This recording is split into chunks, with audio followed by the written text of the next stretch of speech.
சென்னை புதுவண்ணாரப்பேட்டையில் அடிக்கடி மின்சாரம் துண்டிக்கப்படுவதாக கூறி மின்சார வாரியத்தை கண்டித்து பொதுமக்கள் போராட்டத்தில் ஈடுபட்டனர். கோடை வெப்பத்தில் தவிக்கும் நிலையில் இரவில் மின்வெட்டு ஏற்பட்டால் எப்படி வாழ முடியும் என கூறி மறியலில் ஈடுபட முயன்றனர்.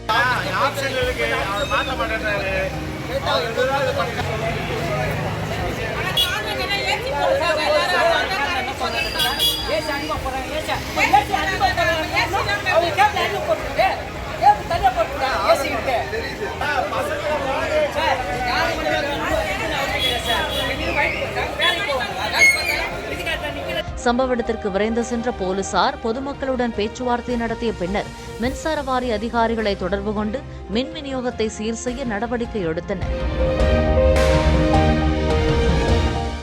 பிளே ஸ்டோர் மற்றும் ஆப் ஸ்டோரில் இருந்து பாலிமர் செயலியை QR கோடு மூலம் பதிவிறக்கம் செய்யுங்கள். செய்திகளை உடனுக்குடன் பெறுங்கள்.